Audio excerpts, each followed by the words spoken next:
Good morning. If you've bought a new build home, you may be paying a communal charge to maintain things like roads and open spaces on top of your council tax. It's causing frustration among some residents. I'll be looking at what, if anything, can be done about it. Explain the numbers to us. That's right. A lot of items that shops were hoping would sell really well as gifts just did not do as well as expected, it seems.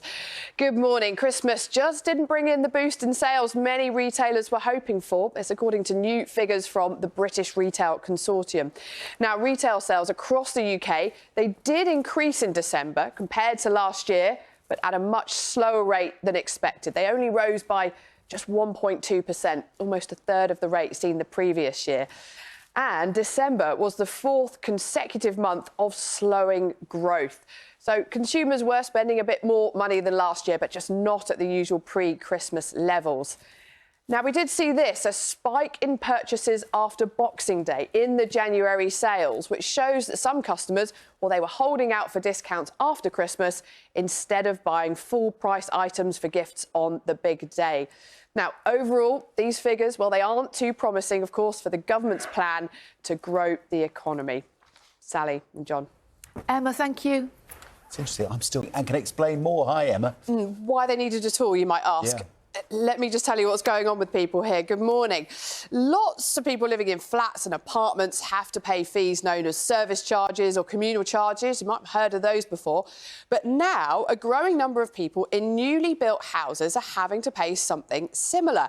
And it's for the upkeep of shared areas like repairing roads or cutting grass. It's led to a lot of problems with, well, quite unfair charges, poor transparency and pretty limited rights for homeowners who are having to pay these fees. Now, as we heard there, the charges are paid on top of council tax, and it's because the local authority hasn't agreed to adopt and take responsibility for some newly created roads.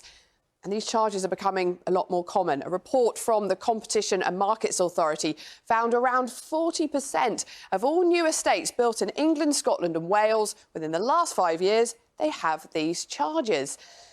Now, the frustrating part for homeowners is that the charge can just go up with no warning, and residents of one estate in Bradford have seen their bills more than double over the last 5 years.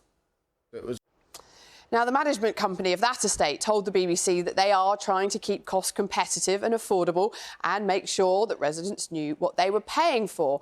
The local government association says some new housing estates are becoming more expensive to maintain.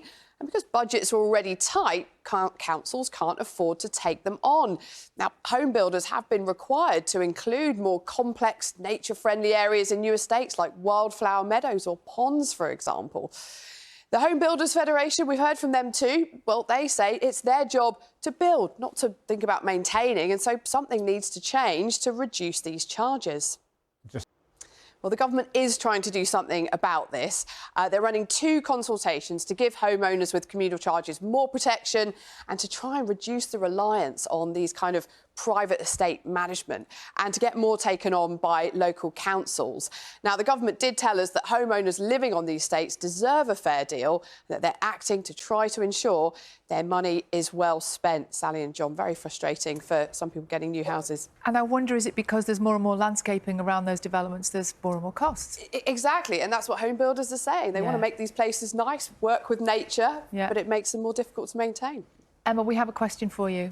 How did you sleep last night?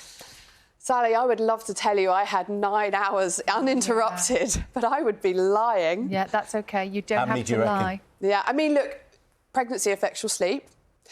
Having a 2-year-old can affect your sleep. Put the 2 things together, and some nights are a bit worse than others. Let's say that. Yeah, it's tough. Thank you. We're talking about the importance